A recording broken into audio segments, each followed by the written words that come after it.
کے سائے میں جگہ پائے گا۔ وہ کون انسان ہوگا؟ بڑے غور سے سنے، اللہ کے رسول نے فرمایا وَشَابٌ نَشَأَ فِي عِبَادَةِ اللَّهِ، ایسا نوجوان اللہ کے عرش کے سائے میں ہوگا، ایسا نوجوان کل قیامت کے میدان میں چین و سکون میں ہوگا، جس نے اپنی جوانی اللہ کی عبادت میں گزاری ہوگی۔ میرے دوستو، اللہ کی عبادت میں جوانی گزارنے کا مطلب کیا ہے؟ اس کا مطلب یہ ہے کہ جب کچھ جوانیاں ہوں گی جو رقص و سرور کی محفلوں کی زینت بن رہی ہوگی، تو کچھ نوجوان ہوں گے جو علماء کی محفلوں کو آباد کر رہے ہوں گے، جب کچھ جوانیاں ہوں گی جو کرکٹ کے میدانوں میں، کھیل کود کے میدانوں میں، لہو و لعب کے میدانوں میں اپنی جوانی کے لمحات گزار رہے ہوں گے، تو کچھ نوجوان ہوں گے جو اللہ کی مسجد میں اپنی زندگی کو گزار رہے ہوں گے۔ بلکہ میں اور کہنا چاہتا ہوں کہ جب کچھ جوان ہوں گے، جب کچھ نوجوان ہوں گے مال کی لالچ میں، حرام پیسوں کے اکٹھا کرنے کی لالچ میں جہیز جیسی ناپاک چیز کا مطالبہ کر رہے ہوں گے، تو کچھ ایسے نوجوان بھی ہوں گے جو باباؤں دہل یہ اعلان کر رہے ہوں گے کہ ہم انجینئر ہیں، ہم ڈاکٹر ہیں، ہم پروفیسر ہیں، ہمارے پاس ڈگریاں ہیں، لیکن اللہ کا خوف ہمارے دل میں ہے، ہمیں جسمانی طاقت پہ بھروسہ ہے، ہمیں قوت پہ بھروسہ ہے، ہم محنت کر کے پیسے کما لیں گے، لیکن ہمیں جہیز نہیں چاہیے، ہمیں خوبصورت اور خوبصورت لڑکی چاہیے۔ یہی ہو کہ میں بتاتا چلوں معزز بزرگوں، ہمارے معاشرے میں جہیز کا رواج اتنا عام ہو گیا، اتنا بڑھ گیا کہ آج کا مسلمان جہیز کو گناہ سمجھ ہی نہیں رہا، وہ اسے ایک بہتر چیز سمجھ رہا ہے، جبکہ یہ جہیز پورے مسلم معاشرے کو دیمک کی طرح چاٹ رہا ہے، کھوکھلا بنا رہا ہے، اخلاقیات کا فقدان ہو گیا، ہمدردیاں ختم ہو گئے، انسانیت مفقود ہو گئی، انسانوں کی شکل میں معاشرے میں بھیڑیاں بن رہے ہیں۔ آپ نے غور نہیں کیا، آپ نے سوچا نہیں کہ اس جہیز سے کیا آفتیں آئی، اس جہیز کی وجہ سے کتنی بہنوں نے خودکشیاں کر لی، اس جہیز کی وجہ سے کتنے بہنوں کو جلا دیا گیا، اس جہیز کی وجہ سے کتنی خوبصورت بیٹیاں بڑھاپے کے عمر کو پہنچ گئی۔ اور ان تمام آفتوں سے بڑی آفت یہ ہے کہ اس جہیز کی وجہ سے ہماری بہنیں انتقال کا شکار ہو رہی ہے، ہماری بہنیں مرتد ہو رہی ہے۔ اگر وہ مر جاتی، اگر وہ خودکشی بھی کر لیتی تو یہ کچھ کم تھا، لیکن جو مرتد ہو رہی ہے، غیروں کے ساتھ بھاگ رہی ہے، تعلیم یافتہ لڑکیاں، ڈگریوں والی لڑکیاں، شریف زادیاں جہیز کی اس بلا کا شکار ہو رہی ہے اور مجبور ہو کے جذبات کی رو میں بہہ کر کے غیروں کے ساتھ بھاگ رہی ہے۔ اس آفت کا اور اس بڑے جرم کا سبب کون ہے؟ یہ ہمارے معاشرے کا جہیز ہے، یہ ہمارے وہ نوجوان ہیں جن کو اللہ نے طاقت دی،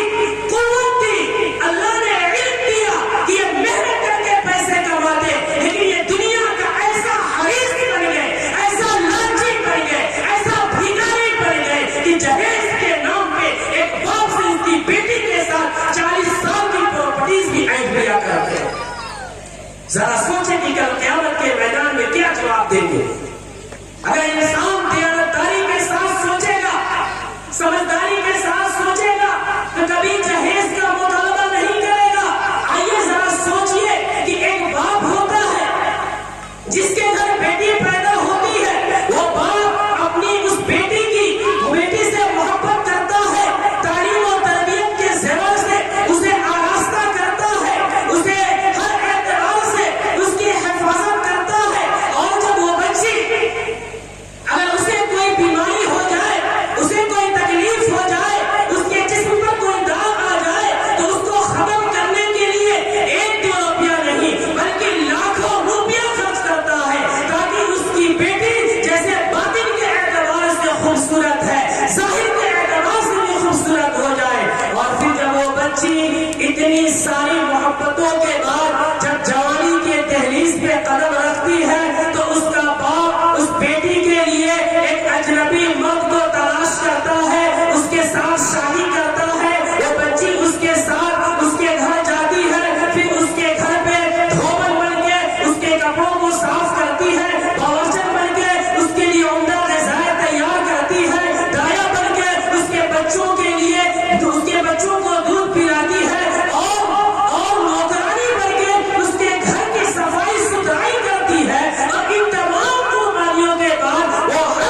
کرتا.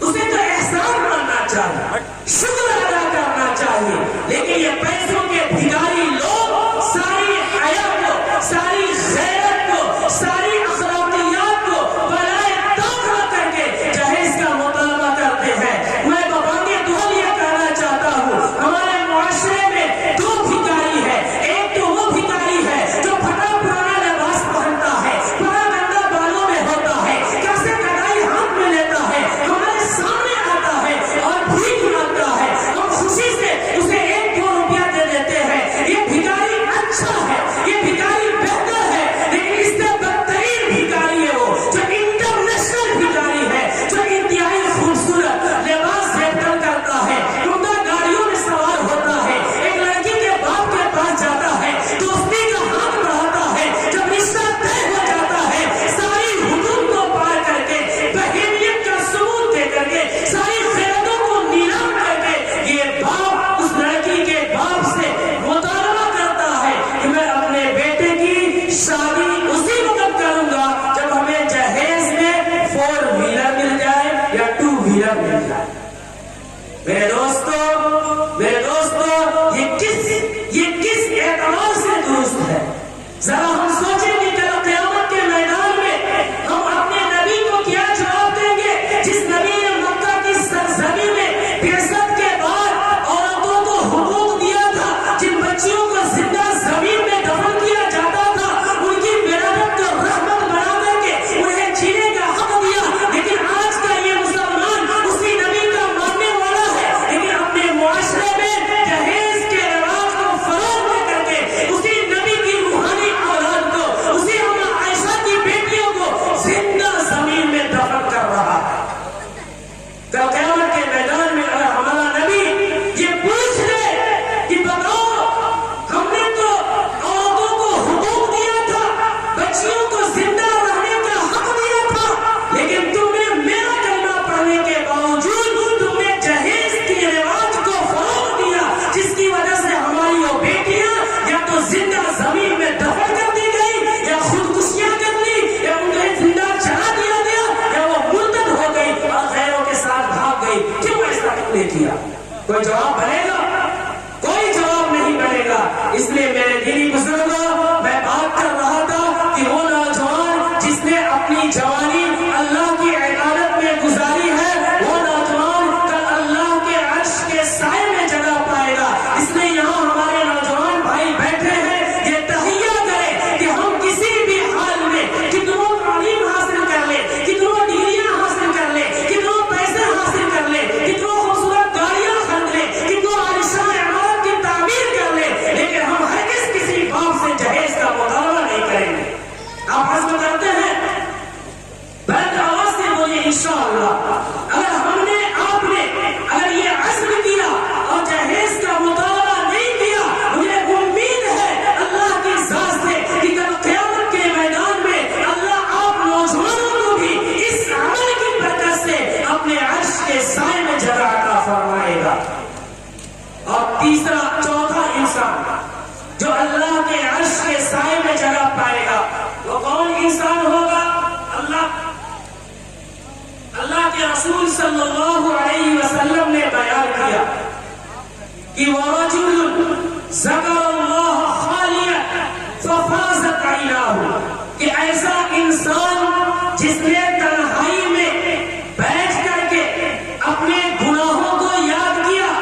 اپنی غلطیوں کو یاد کیا, اور یاد کر کے اس نے اللہ کے سامنے رویا, اللہ کے سامنے گڑگڑایا کہ میں نے فلاں وقت میں چوری کی تھی, میں نے فلاں وقت میں بدنظری کی تھی, میں نے فلاں وقت میں نعوذ باللہ زنا کیا تھا, ہم نے فلاں وقت میں ظلم کیا تھا, ہم نے فلاں وقت میں زیادتی کی تھی, ہم نے فلاں وقت میں جہیز کا مطالبہ کیا تھا. ان ساری غلطیوں کو انسان یاد کرتا ہے تنہائی میں اور اللہ کے سامنے روتا ہے. اللہ کے رسول کہتے ہیں کہ ایسا انسان کل حشر کے میدان میں اللہ کے عرش کے سائے میں جگہ پائے گا. بڑے غور کرنے کی بات ہے کہ آج ہم کتنا گناہ کرتے ہیں, نمازیں نہیں پڑھتے, زکات نہیں دیتے، بدنظری کرتے ہیں، فلمیں دیکھتے ہیں، بدنگاہی کرتے ہیں، علماء کی اہانتیں کرتے ہیں، غیبتیں کرتے ہیں، چغلی کرتے ہیں، سود و بیاج کا لین دین کرتے ہیں، سارے گناہ کرتے ہیں، لیکن ہمیں 24 گھنٹہ میں 5 منٹ کی فرصت نہیں ملتی کہ ہم اللہ کے سامنے بیٹھ جائے، 2 رکعتیں نمازیں پڑھیں اور اپنے گناہوں سے توبہ کریں۔ ہمارے نبی جناب محمد رسول اللہ صلی اللہ علیہ وسلم جو معصوم عن الخطا ہے، بخشے بخشائے ہیں، لیکن اس کے باوجود اللہ سے کیسی دعا کرتے تھے، اللہ سے کیسی معافی مانگتے تھے۔ ایک حدیث پاک کے اندر موجود ہے کہ آپ یہ کہتے تھے یا ربی انت انت وانا انا انت العواد بالمغفرہ وانا العواد بالذنوب۔ ذرا غور سے سنیے کہ ایک نبی معصوم ہونے کے بجائے، غلطیوں کا تصور نہ ہونے کے بجائے اللہ سے کیسی دعا کرتا ہے۔ آپ کہتے تھے کہ اے اللہ، اے میرے رب، تو ہے، میں ہوں، انت العواد بالمغفرہ، تو بخشش کا عادی ہے اور میں گناہوں کا عادی ہوں۔ یا اللہ، ہم تجھ سے درخواست کرتے ہیں کہ تو ہماری گناہوں پہ بخشش فرما، تو ہمیں معاف فرما۔ لیکن آج پوری زندگی، پورے لمحات اللہ کی نافرمانی میں ڈوبا ہے انسان، لیکن ایک لمحہ بھی اللہ کے سامنے نہیں روتا، ایک لمحہ بھی اللہ سے معافی نہیں مانگتا۔ حالانکہ حدیث پاک کے اندر موجود ہے کہ اگر انسان اپنی غلطیوں کو یاد کرتا ہے، اپنے گناہوں کو یاد کرتا ہے اور پھر رونے کی کوشش کرتا ہے، لیکن اس کے آنکھوں سے آنسو کے قطرات نہیں ٹپکتے، بمشکل اس کے آنکھ سے آنسو کا ایک قطرہ نکلتا ہے، ایک قطرہ، اور وہ قطرہ اس کی آنکھوں کی پتلیوں کے اندر رہ کر کے خشک ہو جاتا ہے۔ اللہ کے رسول یہ بیان کرتے ہیں کہ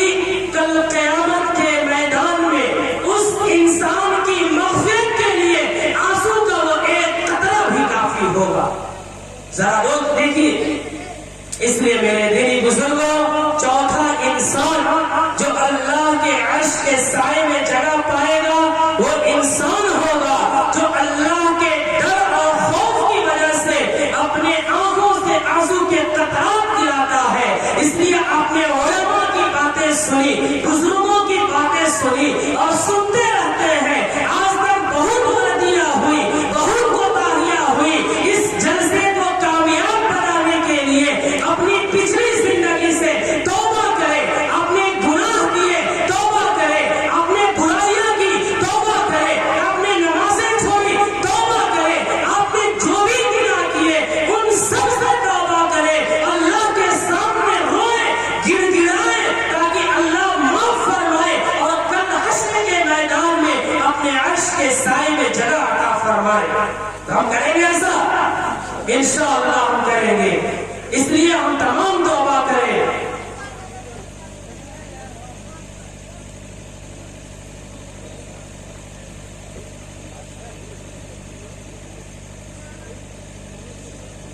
اس لیے توبہ کریں۔ انشاءاللہ ہم نے ابھی سے بھی توبہ کر لیا تو اگلی زندگی ہماری بالکل کامیاب گزرے گی۔ اس لیے جو بھی برائیاں ہیں، خاص طور سے جہیز کا لین دین، اپنے معاشرے سے خرچ کر کے ختم کرے، بنا جہیز کی شادیاں کرے، اس میں برکت ہوگی، خیر و برکت کا نزول ہوگا، حرام مال سے بچے۔ ایک اور بیماری ہے جسے میں بیان کر کے بات ختم کرتا ہوں کہ آج ہمارے معاشرے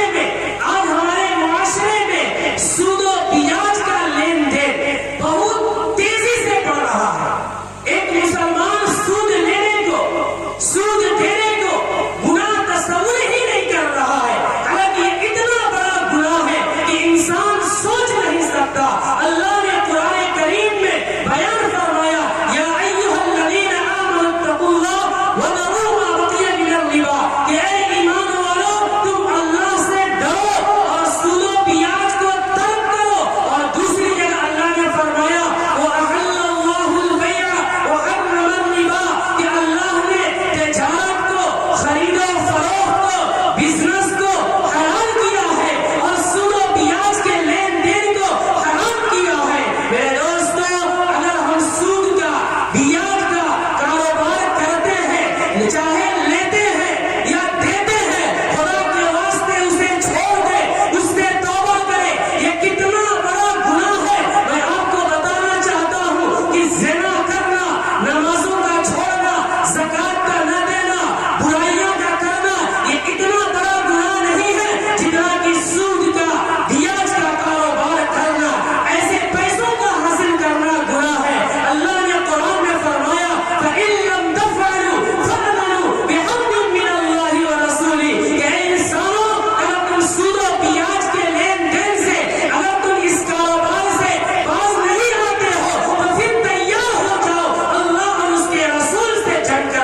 احادیث میں موجود ہے کہ سود کے بیان کے 70 درجے ہیں،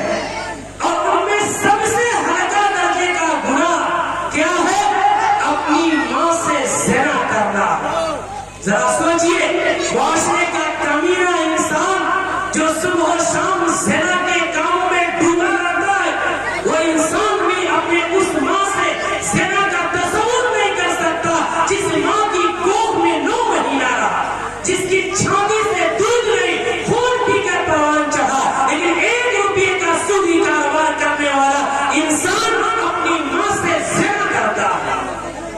اس لیے میرے دوستوں اور بزرگوں، ان تمام برائیوں سے ہم صدق دل کے ساتھ توبہ کریں اور اللہ سے روئیں تاکہ اللہ معاف کرے اور ہماری دنیا بھی کامیاب کرے اور ہماری آخرت بھی کامیاب کرے۔ امید ہے کہ ہم تمام ان باتوں پہ کہنے سننے سے زیادہ عمل کرنے کی کوشش کریں گے۔ اللہ اس کی توفیق عطا فرمائے۔ ایک چھوٹی سی گزارش، ابھی یہاں کے امام صاحب حافظ تبریز عالم صاحب، اللہ ان کو جزا خیر دے، انہی کی دعوت پہ ہمارا یہاں آنا بھی ہوا، آپ سے ملاقات کا شرف حاصل ہوا، ان علماء سے ملاقات کا شرف حاصل ہوا۔ اس مسجد کے تعلق سے بیان کر رہے تھے کہ اس مسجد میں ابھی تک امام کے لیے حجرہ نہیں ہے، امام کے لیے کمرہ نہیں ہے، بیت الخلا نہیں ہے۔ انہوں نے کہا کہ ذرا اس کے لیے بھی اعلان کیا جائے تاکہ لوگ اس کی طرف توجہ دیں۔ میرے دوستوں اور بزرگوں، غور کرنے کی بات ہے کہ ہر انسان کے گھر میں آج بیت الخلا موجود ہے، کوئی آدمی باہر جانا پسند نہیں کرتا، لیکن اس کے باوجود اللہ کا گھر اور اللہ کے دین کی امامت کرنے والے انسان کے لیے ہم ایک حجرہ نہیں تیار کر پاتے، ہم اس کے لیے مالی تعاون نہیں کر پاتے۔ یاد رکھیں